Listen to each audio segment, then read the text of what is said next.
Un petit peu, c'est bien aussi. Beaucoup, c'est encore mieux.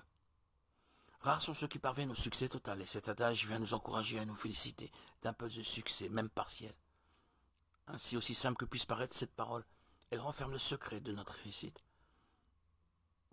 Ce principe, son application demande une qualité majeure, la confiance. Il faudrait se borner à y croire et à l'appliquer à la lettre. Mais toute la finesse se situe dans la transition entre les deux phrases de ce couplet. Autrement dit, quand faut-il se contenter de peu, faute de mieux, et quand convient-il de se montrer plus exigeant?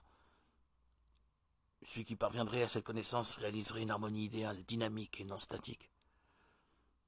Ainsi que la symbolise l'étoile de David. Le haut de l'étoile représente le ciel, le bas évoque la terre. L'angle inférieur du triangle terre est un point de départ. On part à zéro. Je ne possède rien, la vie est un don et rien ne m'est dû. Je me mets ensuite à observer, je constate tous les bienfaits qui m'entourent, je les considère comme de pur profit. Rien ne m'est dû. Si peu que je possède, cela devient une source de joie, un gain inattendu. Alors les lignes s'élargissent, cela forme le premier triangle. Si je me limitais à cette démarche, j'atteindrais un bonheur, une harmonie, mais cependant statique, stagnante. C'est ce qu'on appelle l'optimisme béat, l'autosatisfaction.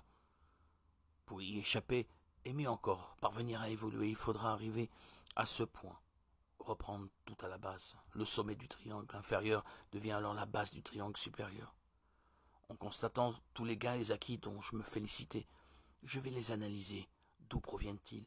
De mes mérites? Certes pas. Toute la fortune du monde ne vaut un seul battement de cœur. Il n'est pas de mérite qui puisse prévaloir du don hors prix qu'est la vie. Cette constatation amène à l'humilité en même temps qu'à l'exigence envers soi-même. C'est la crainte du ciel qui élèvera notre esprit vers l'origine de toutes les choses, au-delà du point supérieur du triangle ciel. Nous venons d'examiner deux démarches opposées et complémentaires. Cela reprend et illustre cette parole. Un peu, c'est bien aussi. Optimisme, triangle du bas, point de départ. Beaucoup, c'est encore mieux. Rigueur, triangle du haut, aboutissement. L'exemple que nous donnions doit s'étendre à toutes les activités de la vie, celle de l'esprit aussi bien que celle du corps. Ainsi, si l'on se trouve démuni de ressources matérielles ou bien de valeurs spirituelles, loin de renoncer au progrès pour autant, il faudra élargir, en partant du point zéro, de la nullité totale.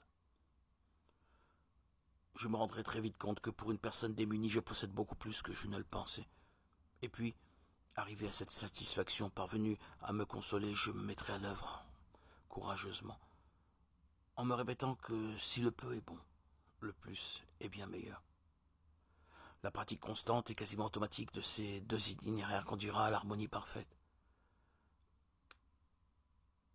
que symbolise l'union des deux triangles, représentant l'étoile de David.